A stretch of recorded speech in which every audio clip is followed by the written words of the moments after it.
We're here at Defense Talks with Bryan Thomas, Managing Director, Google Public Sector. Bryan, thank you so much for joining us. Thank you for having me. I'd like to start by asking, in what ways has the war in Ukraine changed the way the U.S. is considering digital technology and cybersecurity as integral pieces of defense? Well, first of all, let's think about the tragic situation that happened in Ukraine. The threat that it had for their society, the free society that was created, that not just brings to Ukraine, but it's the national security for the United States and all the supporting countries around that. And we know by watching all the kinetic concerns that have been part of a war, but this has been a little bit of a different situation. There's not just kinetic, but it's also digital. And so what Google has been able to do is leverage the technologies that we have for all of our forward-facing customers around the globe and leverage those capabilities to filter out information that was inaccurate that was put against Ukraine, to provide maps and guidance to get refugees safely out of Ukraine and protect the citizens during this very horrific process. And I think now, thinking through this in the next generation of digital transformation in the Department of Defense, it will be top of mind that, yes, kinetic is always a big concern, right? But the future wars are going to be fought in a cyber war front. And so the ability for Google and many of our peer organizations to support the Department of Defense and the United States government to protect, first, our citizens, our country, our national security, and to support our partners as well is a proof point of what Google and those technologies were able to do in Ukraine and what we'll see as we continue to launch new capabilities around AI, machine learning, and to take these organizations and support and protect them in the future.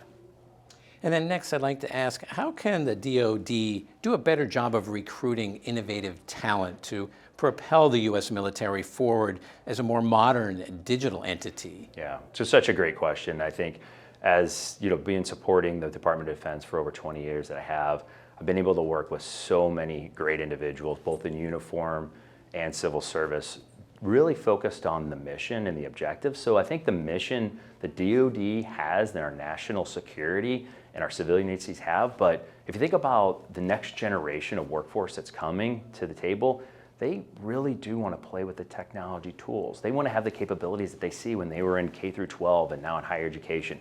A lot of those tools are Google-based tools, right? They're workspace, they're different sheets, documentation. Now with machine learning, advanced AI, and these large language models, giving them an opportunity to apply mission and their service to the country with tools and capabilities will actually probably put them in a better position to find new work in and outside of that. So this collaborative ecosystem of organizations stepping in, both private and public, to support our nation's best state, but then bringing the technology forward. So it's not 20-year-old technology, it's really embracing where the technology is moving, and it's what these next generation workers are using today at school, at home, and as they digitally transform into the workforce, we need to step up and provide those same capabilities, and I think that'll get them excited. They already have the mission, so give them the tools, the capabilities, and the education around it, and this will be a wonderful place to recruit the most talented people, and it is probably